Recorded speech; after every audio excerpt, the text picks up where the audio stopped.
Hello, everyone. We are live and recording, and we have special guests here tonight, author Julie Murphy and our conversation partner, Chad Burris. I'm sure you guys are all familiar with her. We have great audience members who are fans of your books. But Julie Murphy lives in North Texas with her husband, who loves her dog, who adores her, and her cats, who tolerate her, much like my cats, who tolerate me. And after several long years of working in the library world, she is now a full-time writer, and you might recognize her as the author of several YA books, including If the Shoe Fits, which is one of our co-owner Jenny's staff picks, Faith Taking Flight, which I know another one of our booksellers, Becca, loved, and PUDDIN, DUMPLIN, and most recently, the book that we're here to talk about tonight, Pumpkin. Before we head into our event, just a little tour of Crowdcast. If any of you are joining our events for the first time, on the right-hand side, you'll see the general chat section. You're more than welcome to say your hellos, as you guys have already been doing. And below our video, you'll see a green button that says Buy Books with signed book plates. If you click that link, it'll take you to the Mysterious Galaxy website where you can buy Julie's book, Pumpkin. It comes with a cool bookmark, cool rainbow bookmark, of course, and an enamel pin and book plates. We still have lots left, so hop on it. And last but not least, before I hop off screen and let the event get started, the most important thing maybe is the Ask a Question button. You'll find that at the bottom. If you click it, you can type your questions in there, and then Julie will answer them in the second half of our event. So with that, I'm going to turn off my screen and let the event get started. You guys have a great event. Thank you. Yay. Chad. Hi, everyone. Okay, I'm so excited to be here. Can I just get going? Are we? Yeah, let's do it. Okay, everyone. We are here. This is basically a sleepover because it's late over here, okay? It's late for us. We're not West Coast people. Yeah, but I am super jazzed to talk about this. I want to talk about how I met you first. Yes. My aunt, who is probably, she's like signed into this. She's a reading teacher, my Aunt Cindy. And she was like, I know, she's a queen. And she was like, listen, there's this book, Dumplin, that you need to read. You're going to love it so much. And I was on tour with a show, and I got the book, and then I read it once, and then I read it twice, and then I bought one for like everyone that wanted one in the cast. I was like, well, first, Chad, tell everyone what you do. So I'm an actor. I'm originally from the South as well. So I'm from Arkansas. And then I've been on tour with the Book of Mormon. And then on Broadway, I've been in Mean Girls. I was Damien. So it's sort of Waylon adjacent. Mm-hmm. And then I also was Olaf on Broadway in Frozen. And then also, actually, since this is in San Diego, I did the out-of-town tryout of Almost Famous in San Diego at the Old Globe at Balboa Park. So sort of like a San Diego connection. So now I just moved back to New York, which is super fun. And I got to do the audiobook of Pumpkin. Yeah. Before I moved back. But yeah, I just feel so connected to the book. I really do. Your Aunt Cindy gave you so my Aunt Cindy gave me the book. And then I was like, holy crap, this is amazing. I love the book. And then I was like, everyone, you have to read it. Everybody needs to read it. Here, I'm going to go to the store and buy like all of them. I think I have like 4 or 5 on my shelf. I'm like, I love the book. And then I tweeted at you. I was like, I'm obsessed. This needs to be a musical. But also I was just so obsessed with the book. And then we've just stayed in touch. And I guess at the beginning of 2020, you were saying that you were writing this and that you were hoping that I'd get to do it. And it all worked out. So I know. I was so excited because, like, the more you've worked with the same publisher and the longer you've been publishing, the more say you get in things like covers and audiobook narrators. And so now that I've been publishing for a little longer, I've really gotten to say, like, I really specifically want plus-size people or people that identify with my books narrating them. And as soon as I knew that I was going to be writing a male protagonist, I was like, Chad. It has to be Chad. I could hear your voice as I was writing this, so it was perfect. That's awesome. Okay, that's the question that I have. Okay, so let's dive in because Dumplin, I felt like for me, and maybe I'm wrong and I'm speaking out of turn, but it was sort of like your perspective of things. Like it's a female like plus size girl in Texas. Like that was that like based sort of in your experience? I mean, there's a little bit of my experience that I bring to each of my books. There's things that are specific to Willa Dean that are very far outside of my own experiences. Like, I've never lived in a small town that small. I've never like closely experienced beauty pageants or anything like that. But there's something very, I hesitate to call it like universal, but there is something very specific about Willa Dean's like fat person experience that I really connected with. And I think that like Willa Dean is really in the early stages of reconciling with herself, like who she is. And when I wrote that book, I was still in very beginning stages of like letting go of like having to always crash diet and having to always think about this other person that I might someday be in the future. And I think that as you read Dumplin and Puddin and Pumpkin, like you can see that progression within myself too. And then with that, so like both of those two books, you know, you had these like female protagonists. Like, what kind of, was this scary at first to be like, I'm going to do this like male perspective? Like, what was that like? It was really scary. And I mean, there's a lot of really good quality discussions out there happening right now around like who can write what kind of stories, like how does your identity play into the stories that you write? Should women be writing about queer boys and all these different things? But at the end of the day, I'm queer and I'm fat, and those are two things that I can really bring to the table with Waylon, and I can really connect with him on. And I also think that there's something interesting about the queer experience when it comes to fat queer guys that we don't get to see a lot and we don't get to talk a lot about.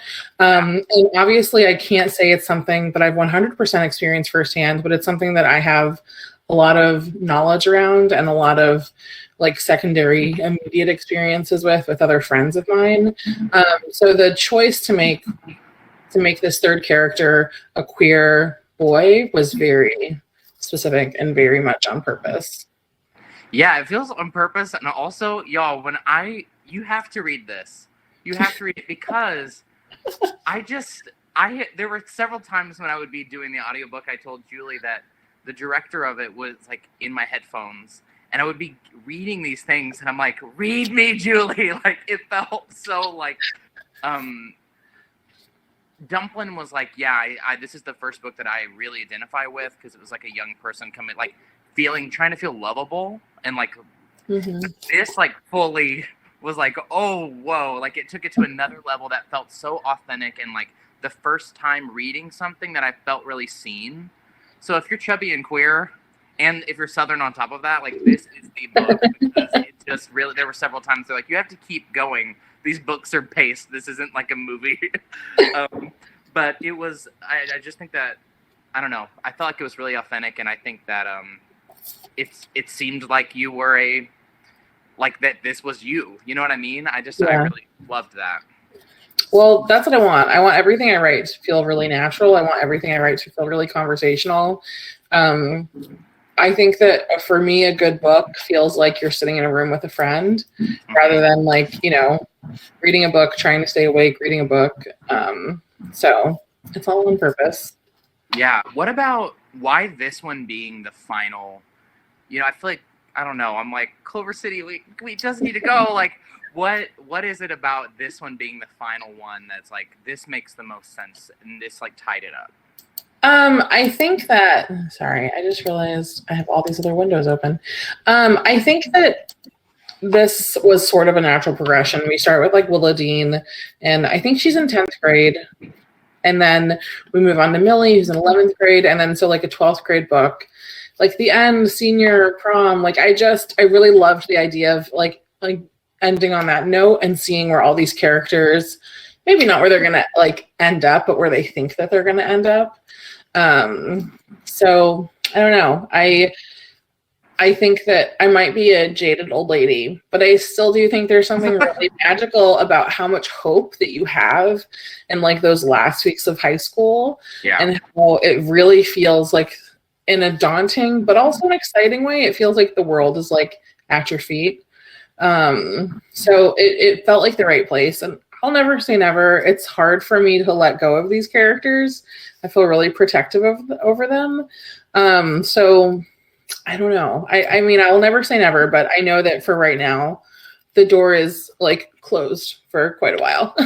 Yeah, we get like what Willow Dean's doing in like 10 years or something. Right. Like, yeah. So yeah, that's the other question. That was like, are you sad? You're sort of sad to see this go. I mean, yeah. but also, You know, I hadn't really thought about it until like the Saturday before the book came out. And then I was just laying in bed on Saturday morning, and all of a sudden I realized that like, oh my God, I finished the books. Like, it's over. And it's going to be over on Tuesday. And I have a lot of feelings about that. It's also a really weird time to be ending such like a career defining series because COVID, you know, like normally I would get to like spend time with like readers in person this week. I'd be traveling all across the country. I'd be having like big book launch events, but it's sort of like, I don't know. It feels at times it feels like, oh, it's just like disappeared off into like the ether or something. yeah, that's weird. I hadn't thought about that. But it's been important for me to like find like good ways to celebrate the book, to remind myself that like this is a thing that I accomplished and it's a thing that I loved and I get to share it with people now. Yeah, it's out there. And also what a great time. We were talking like before Pride, like for this book to come out, this feels like a perfect time to like launch it and people could be like celebrating and reading this. Yeah. I'm done. Okay, so, well, also this is a great thing because I don't know if you did because you posted about it, but All Stars 6 or whatever of RuPaul's Drag Race was just announced. And there's lots of fat queens on the season. I think there's 3 or 4. Yeah, which team? I feel like RuPaul heard my cry and was like, "Yeah, it's like what are you doing? More fat queens for you." I mean, so this isn't much of a spoiler, but there's this point at the beginning of the book where Waylon has like his hopes pinned on this certain drag queen winning his favorite drag show, and she's a fat queen and she doesn't win. And like, how many times have we felt that like sense of like just total disappointment when like the fat drag queen or the fat person on a reality TV show that you're obsessed with doesn't win? So, well, especially because the fat queens are the ones at your local bar that you like live for. Yeah. And then they go on the show, and it's like, there's never been a fat winner. There's gonna be. I think Ginger Minj is gonna win it. But with the show, like, this is definitely like the fiercest of them all. Is the show in this? So like, did you have so much fun coming up with the like? It felt like another world that was sort of. It was very fun. And I texted you when we were reading it because it was like, I love all the names, and like, did you have fun kind of getting into that drag show? My favorite thing in books is coming up with fake names for fake things. So like whether it's a business, whether it's like a drag queen name or a TV show, like I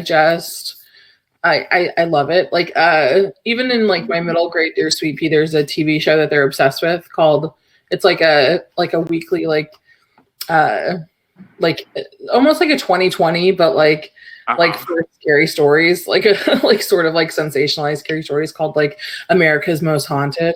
So I love coming up with all those fake things. And you know, yesterday or 2 days ago, I was doing an event and someone asked me what my drag name would be, and I'm an awful author because I was just like, I don't know, I have no idea. So I really need to.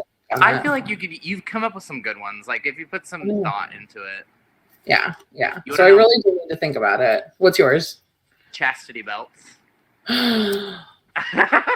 That's so perfect. And also, Chad has an incredible voice. So like, I'm thinking like a singing queen, maybe. Like I think that's the way to go. Okay, so with this book and like all the other ones in the like Dumplin universe. I want everyone in the comments to tell us what their drag name would be, by the way. Like, yeah, drop it. Show me some drag names, or else. Or else. What all I want to do. Do you listen to music like nonstop when you're writing? Because I feel like there's always like lyrics, which was hard to do because they don't have the rights to the Dolly Parton songs for the audiobook. So I was really about to go off, and they said I couldn't. Oh my gosh, I didn't know that. That's so funny. And I'm like, should I call Dolly myself? Be like, Dolly. Get her on here. Get her on Crowdcast. I know. Oh, wait, Lucia Stromboli. That's a good one. I'm reading drag names.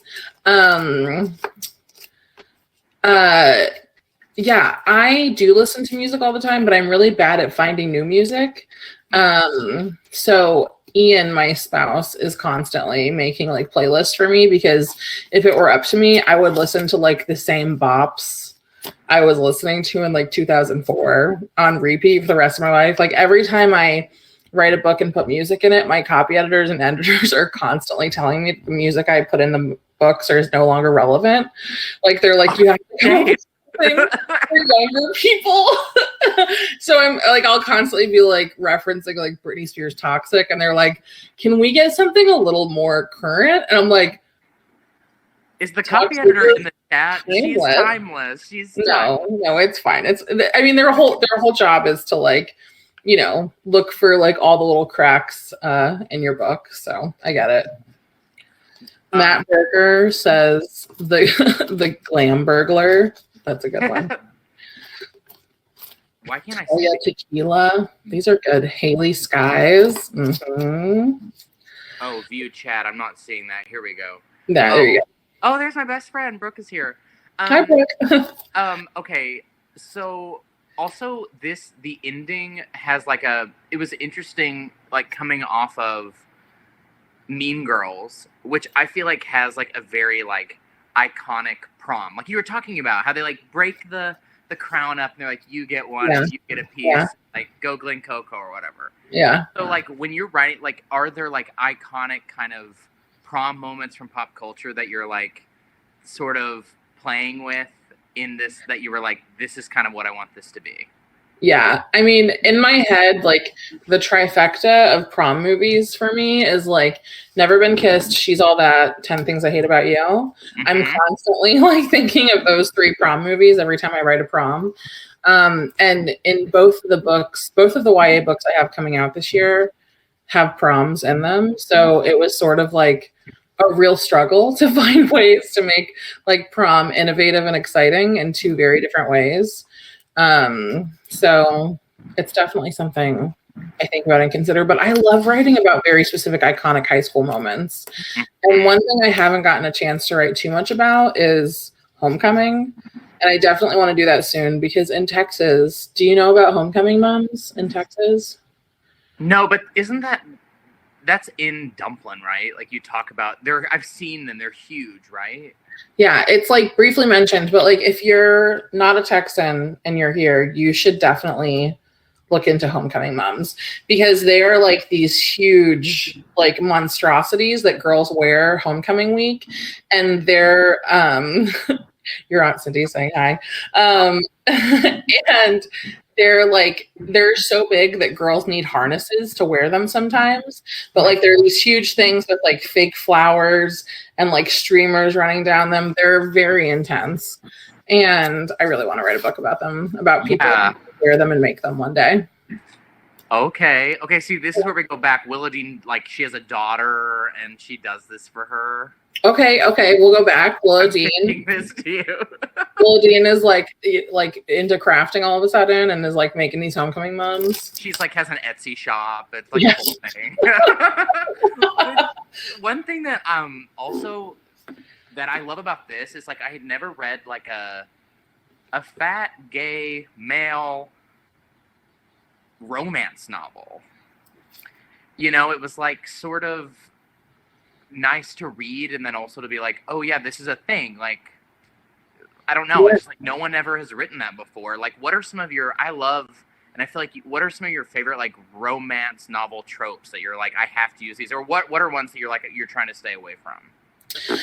Well, the ones I really love that pop up in Dumplin is like when the 2 main characters are forced to team up or forced to work together for some kind of reason. So like the main character and their love interest are forced together.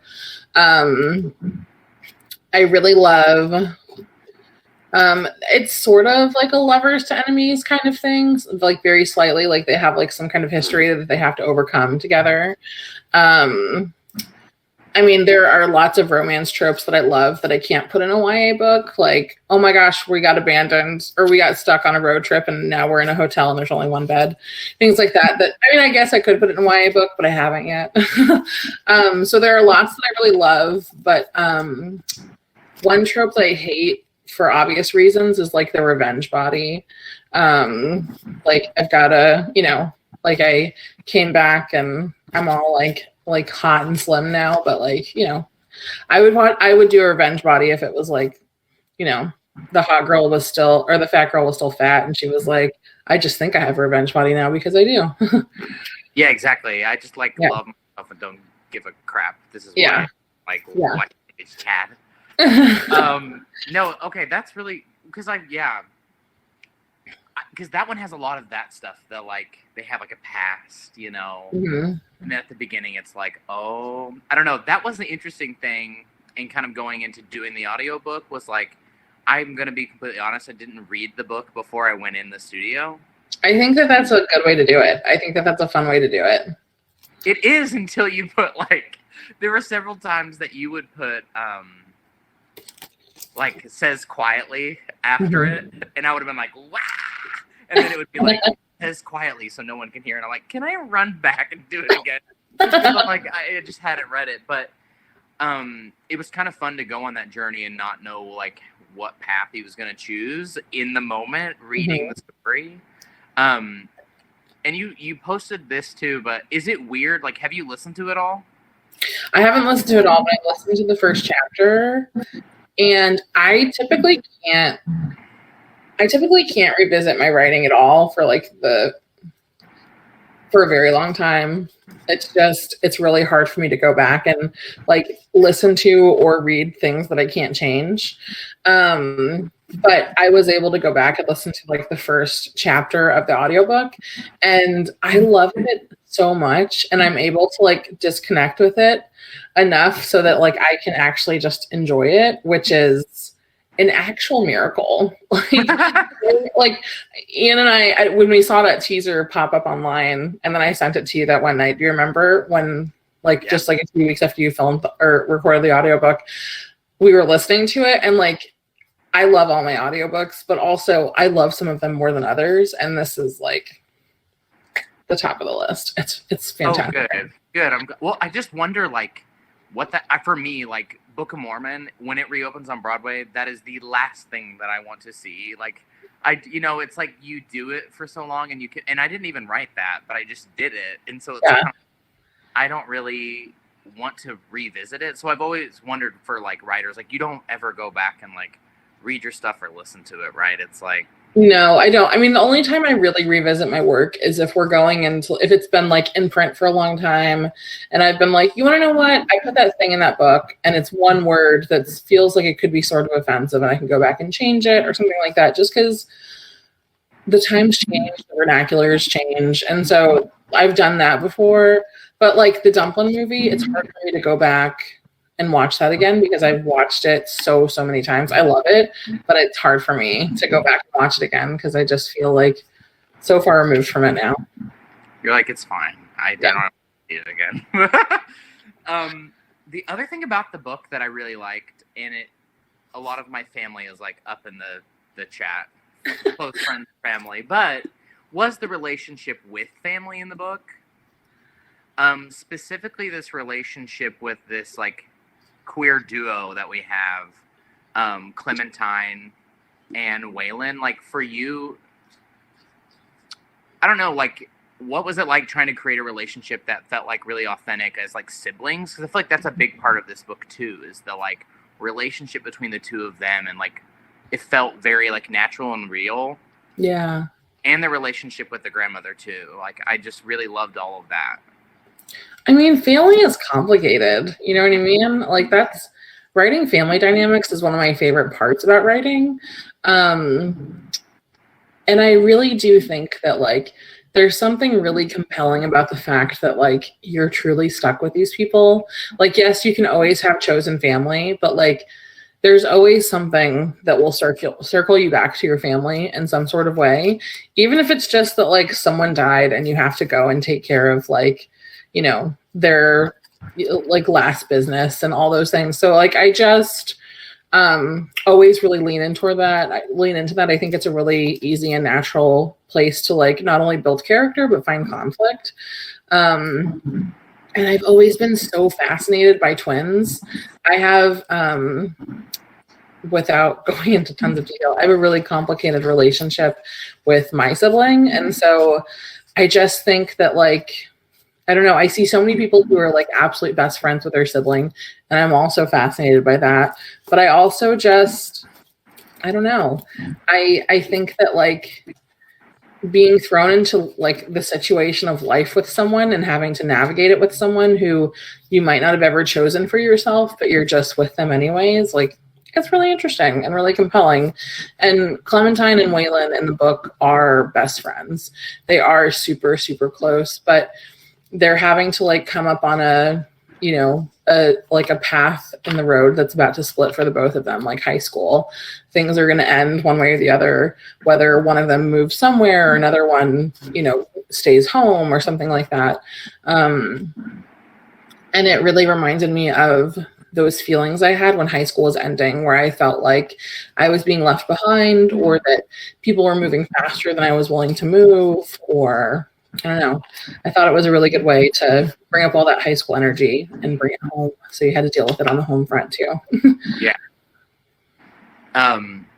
We're about to get to questions, but Okay. one of the last things that I wanted to say that I thought was really cool, and that I hope a lot of young people get out of this book too, was the normalization of coming out in the novel. Like, it felt like a lot of times, specifically stories that happen in the South, and we've talked about this like before, that it's like there's like depictions of the South that feel like it's always bad, like if you're queer and you're in the South, but just like how the family kind of was fully accepting of Waylon and Clementine and everything. I thought that was really great. Was that a choice to really be like, I don't want to write something that's, it wasn't traumatic, it was kind of like it happened and it was normalized, and I thought that was really special because I hadn't really read many things like that. Yeah, I think that it's important for me to show people who don't live in the South that there are plenty of queer people in the South, and they regularly like come out and live happy lives and are okay and fine. I don't want to discount the fact that like for some queer people in the South, it's not the case. It's really difficult and really traumatic. But it's also that way everywhere for lots of different kinds of people. And I think it's really important to, especially in YA books, to let those books sort of be like a roadmap for how things could play out. I think that we're constantly, like, whenever people start talking about censoring in YA books, they're like, I don't want my kid to read about this. I don't want my kid to experience this, or different things like that. And it's just like, this is one safe space where they can experience what it might be like to come out, what it might be like to have sex for the first time, what it might be like to go to a party and get drunk and not know how you're going to get home for the first time. Like, all these different things. It's a safe space for them to experience that in, because it's a book.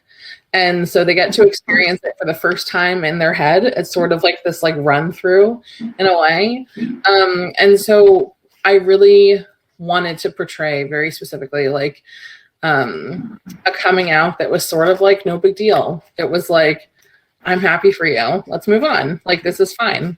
Yeah. So. And then I guess like my final thing that I'd like to ask is like, what is the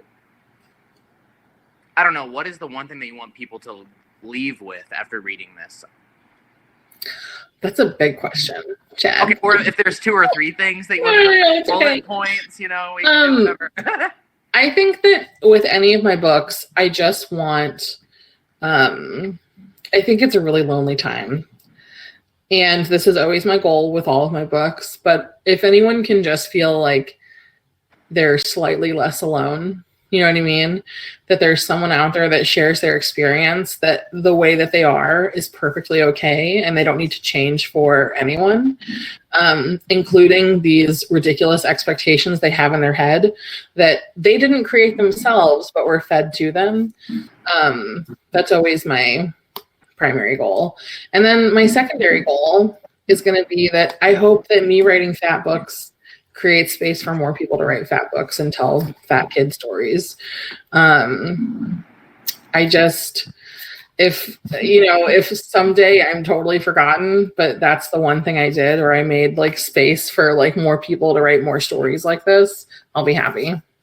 Also, my editor is here. I can see her in the chat. It's so like way past her bedtime right now. Thanks for being here, Alessandra.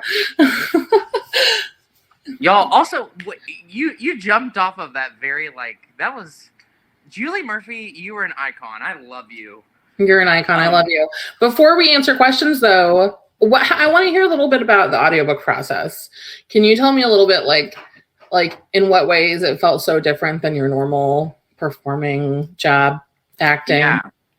Well, okay, so I was in Mean Girls, and it closed because of the pandemic and is not coming back. So I hadn't performed in a long time. And so to get to do this, I had been like teaching at a high school and like doing different things, So to get this opportunity to go like in a recording booth and like voice act was kind of cool. And also I have like a really thick Southern accent. Like usually I have to be kind of like temper it down, but this one I was like, let's go.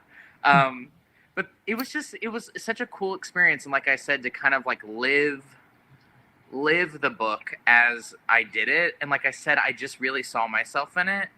But it is kind of weird because when you record the audiobook, do you play video games? I mean, I play Animal Crossing. I don't know if you can consider that a video game. I'm thinking of something that's like a little like, I don't know, like Fortnite or like one of those where it's like you kind of are going and then you're like, oh, whoa, I'm on a roll. You know what I mean? Yeah. That's how this would be. I'd get through like 3 pages and I'm like, I feel like I am James Earl Jones. Like, I'm amazing at this. And then the director would be like, you mess up. And it would be like a word like supposedly. And I would be stuck on it for like 3 minutes.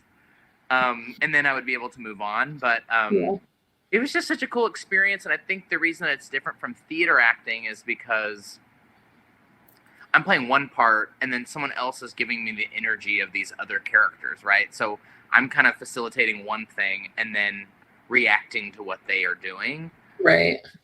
And then, of course, it's from Waylon's point of view, but I'm also kind of having to play these other characters like the nurse and Clementine and the parent. It's like all these different things and trying to very quickly and subtly voice them all where it doesn't sound like a cartoon. Yeah.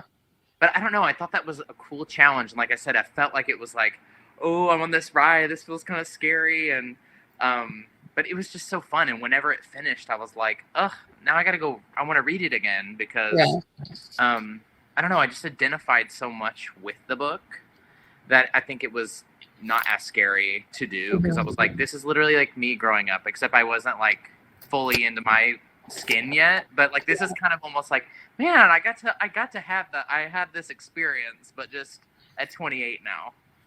Yeah. Vicariously through Waylon. That's exactly what these books feel like for me. Like I get to live the teenage life that I wish that I'd had, that I wish I'd had the courage to have, Yeah. So I constantly get people like telling me like, oh, I wish I had your books in high school. And I'm like, I wish I had my books in high school. You know what I mean? Like I was just as lost as everyone else. So yeah. Also, I'm like, not the books. I wanted the life. I know.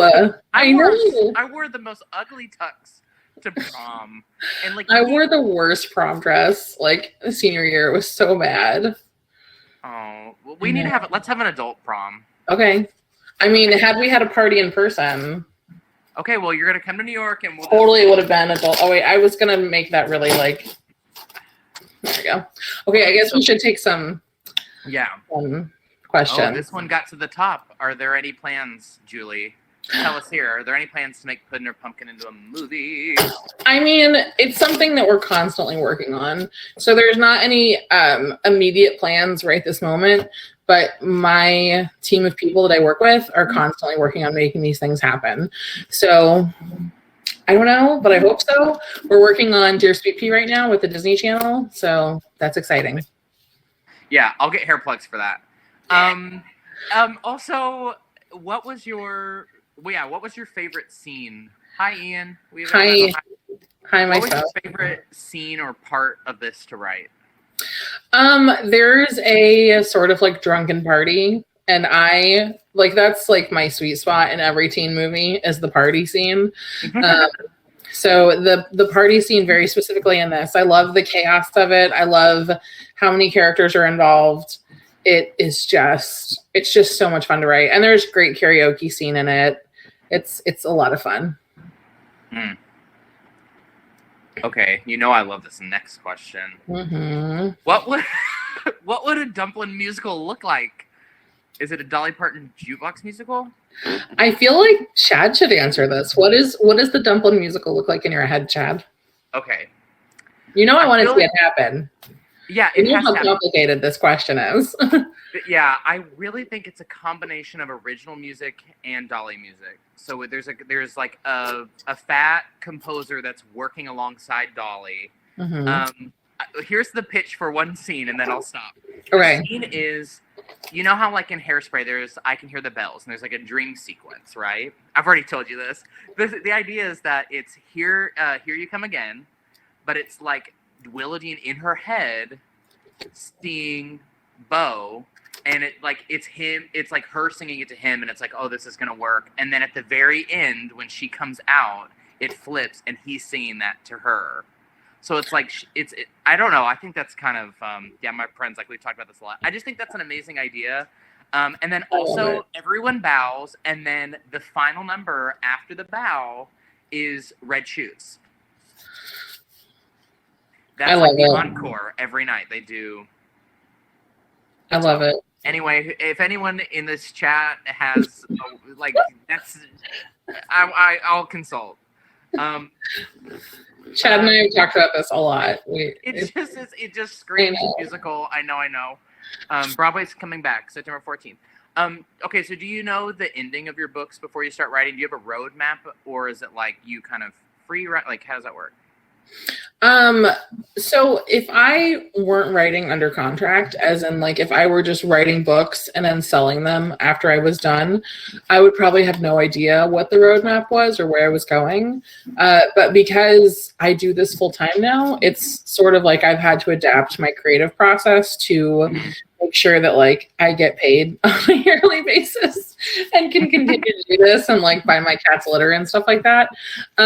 So I do have like an outline that I work with. The last book I sold, it sold with like a 14-page synopsis, like a very like meaty synopsis. So, and as much as I hate to admit it, because I hate when people are right about like planning and doing responsible things, it really does help so much to really know where you're going, and it saves me so much time when it comes to edits. So that's awesome. Have you considered writing other genres, and if so, like what would it be?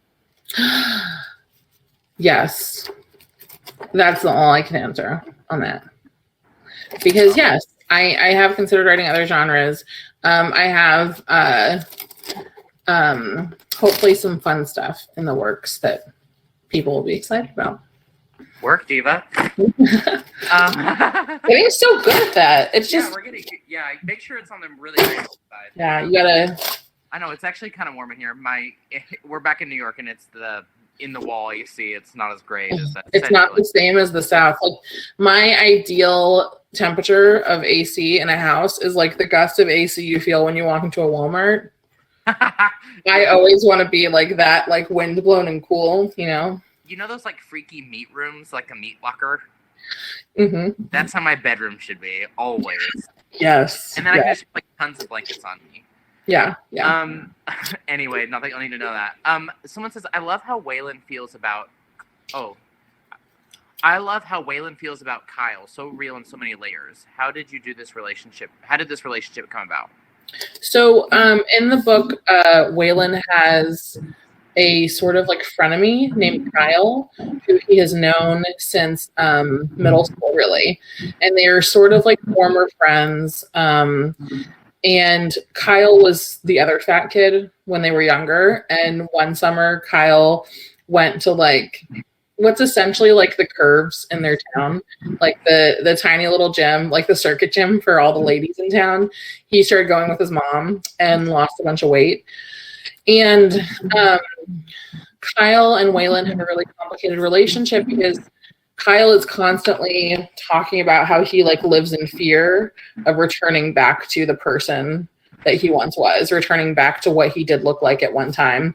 And Waylon cannot hear Kyle's concerns about his own body without thinking like, Kyle's scared of looking like me. I am Kyle's biggest fear. And how am I supposed to feel about that? So I don't know if that answers the question entirely of how I came up with it, but I do think it's something that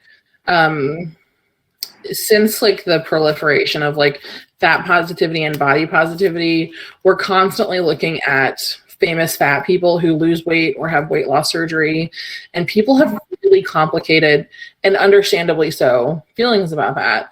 I have before, without a doubt, when there's been like a fat person who I idolize and it's like suddenly they're a size 4 and I'm like, what happened? Sorry, my sister-in-law is calling me and it shows up on my screen. I'm like, yeah.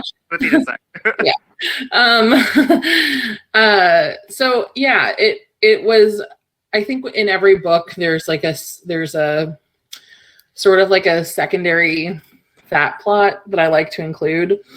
And with this one, it was like that sort of like friend loses weight and like their energy and behavior about losing that weight is really toxic.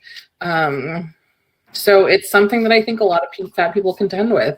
And I think it's kind of like what we were saying about coming out. Like, it's kind of like, let's have a roadmap for how to deal with this so that when you're the friend that loses weight or you have a friend that loses weight, you've seen this play out in a fictional way, and maybe you'll have the tools to talk to that person in your life. Yeah, I also, that whole thing when I was reading it made me feel like, okay, so you watch like a movie like Love, Simon, that's like a gay story or whatever, and then that was like a thin person. And so it's like, in a way, it felt like, okay, this isn't complicated for you anymore. Mm-hmm. Like, it's still like, you know what I mean? Like, it feels like, oh, it's of course like the skinny gay guy is going to be like happy and content or whatever, you know? And it's like, as a fat person, you're like, it's more complicated for me because like, I'm a marginalized person in a marginalized group. And it's like, I don't know. I don't know. I really felt for him in that. Yeah. And that's tough. Mysterious Galaxy asked, if someone wanted to get to know you better, what book would you recommend they read? Ooh, my absolute favorite book of all time that I reread every year is God-Shaped Hole, but it's a really sad book, so maybe that's not the book that you want to read to get to know me better. But let me think. I really, honestly, like, I'm on a huge romance kick right now. So if I were going to tell someone to get to know me a little bit better, I would probably tell them to read Beach Read by Emily Henry. I just love that book. Do you have a book in your head, Chad, that you would tell people to read? I'm like, Pumpkin. You can buy it on the green link. I don't know. I honestly, like, most of like the first books, which actually my English teacher is the person that said English teachers have been telling how to plan forever, and she owns, well, she did own a bookstore. She started. Rude. That's rude. But she said something like, David Sedaris was like the first like queer person that I read. So I feel like if someone was like, hey, you want to get to know me? It's like, well, that's where it all started. Like that Holidays on Ice by David Sedaris is very fun. Yeah, I reread that every year. Like, also, I'm obsessed with Twilight. I mean, like, I don't know. Twilight. I'm real. Yeah. You said I'm real. I'm real. I was going to finish that sentence and I didn't, so. Someone asked, so I think you already said, like, what input do you have on your, do you, the author, have on your books, audiobooks, which you said kind of like that's changed over time? Yeah, I think that, I mean, when I first started publishing, they would send me like, hey, we're considering these 3 narrators. You can listen to samples of books that they've narrated before, and then you can choose from those. And I think Dear Sweet Pea was the first one that I reached out first and was like, I have a specific narrator in mind. Can we use this narrator? And they've always been really willing to work with me on that. So awesome. What are your favorite and least favorite parts, like, as you're writing? Like, is it conceiving the idea? Is that fun? And then having to do it another thing? Or, like... I think that the hardest part for me has been learning how to manage my time. And if my agent or editor are out there, they're probably laughing to themselves and, like, also having a drink at this moment. Because I'm really good at overcommitting myself. But I also was kind of like a poor kid growing up, and I can't say no to, like, good opportunities or exciting new things.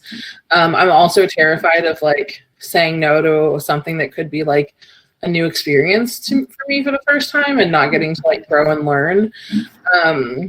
So really learning how to, like, manage my time as, like, a professional author has been something, especially this year with 3 books coming out, that I've really had to, like, pay the mental, emotional, and physical payment for.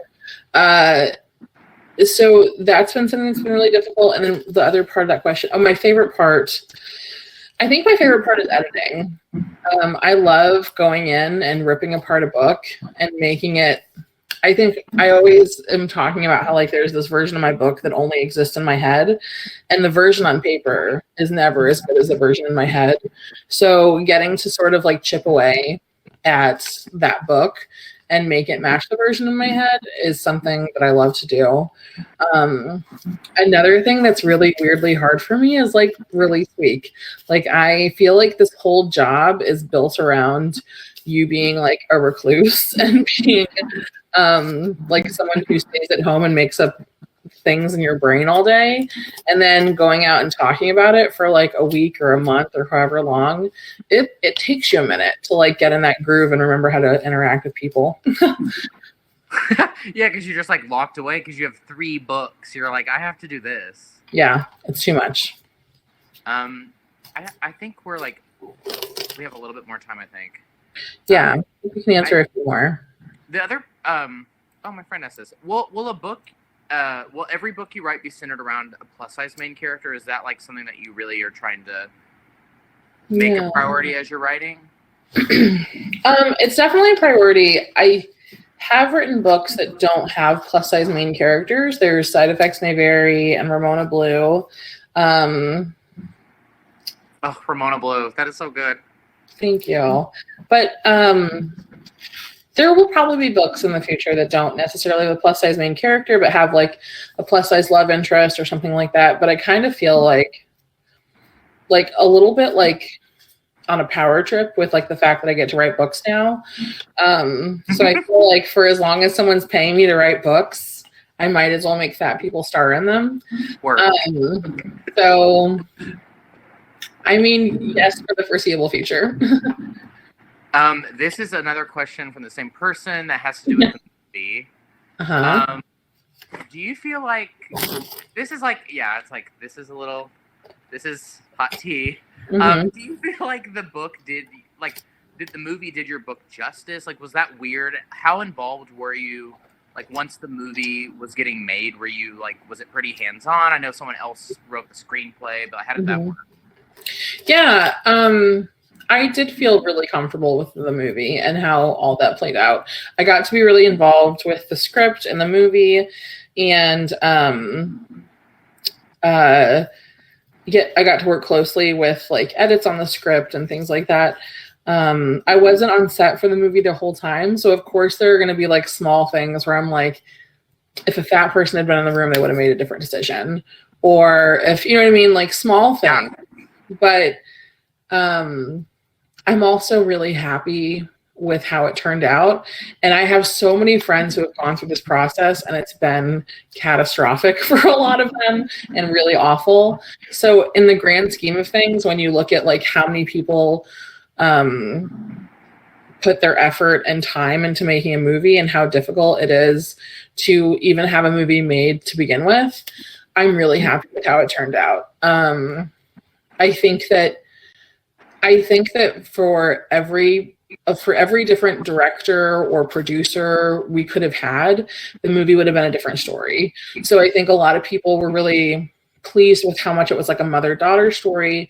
A lot of people wish it was more of a romance. Like everyone has a different perspective on what the story meant to them. And for the screenwriter, this was a mother-daughter story. And so the romance really took like, you know, a second seat for her in that way. And that was her interpretation of it. And I mean, I'm not mad about it. Like, I think that I feel good about how it turned out. Yeah, Jennifer Aniston's the mom. Like, it's a mother-daughter story. Yeah. I love it. This seems like a good question to kind of like wrap things up from Ian. It says, any tips for teachers who want to incorporate your books into their classroom, and how do we have conversations about specifically fat bodies whenever maybe the person that's teaching you about that? I think that okay, let me read this question. Ian, why did you have to ask me a 2-part question? Well, I think as far as like working books into your classroom, just like a really simple way of doing it is having a really basic classroom library. Of course, I have books that have been worked in as like book club books or as like, you know, actual books used in English classrooms. And I have like reader guides on my website for those books. But I think if you're looking for just conversation with your students, a classroom library is the way to go. And specifically how to have conversations about bodies, especially if the teacher themselves is not a fat person. I think the best thing you can do is embrace the word fat. And not only embrace the word fat, but explain to your students why you embrace the word fat. And my totally simple explanation that I use all the time, and you are welcome to steal from me, is that fat is not a bad word. We've decided that fat was a bad word because we've been using it as an insult for so long. But in reality, it's just a descriptor, and it's just as simple as saying someone has blonde hair or freckles or is thin. It's just a word, and it's only going to be a bad word as long as we use it as a bad word. There should be no shame around that word. So I think that teachers taking it upon themselves to reframe those words in their classroom is a really good first step to like giving the bully zero power. Because as soon as fat stops being an insult, the bully like has nothing to be an app. I don't know. I don't want power to back. You got to take. Yeah, you got to take your power back. So that will do it for sure. Do we have any more questions? Let me see. Well, there's one that says, "Are you there, God? It's me, Julie Murphy." This says, was it difficult? This kind of goes back into like wrapping up the whole Dumplin world. Like, was it difficult to return to Clover City with 3 different stories? Was that something that you knew? We're wrapping up. But does that have to do with like, did you know you were going to do that from the very beginning? No, I didn't know that I was going to have the chance to go back and like finish up, you know, or to revisit Clover City with Puddin and then Pumpkin. Really, the reason I was able to is because of the success of Dumplin.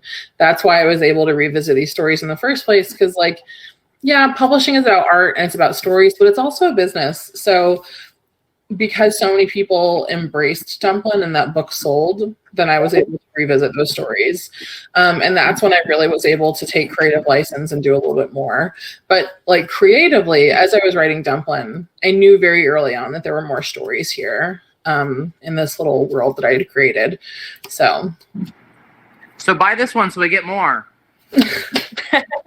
Absolutely. On that note, sorry if my video is a little laggy. The internet here is slow on my end. It's okay. But thank you all so much for coming. Thank you, Julie and Chad, for joining us tonight. This was a lovely conversation with many really, really thoughtful answers. Thank you so much. Thank you so much. And one more time for our audience, if you want to purchase Julie's book, Pumpkin, to support her, and hopefully we get more books like this, you can do that by clicking that green Buy Books with Signed Book Plates button underneath our video. That'll take you directly to Mysterious Galaxy's website where you can buy the book.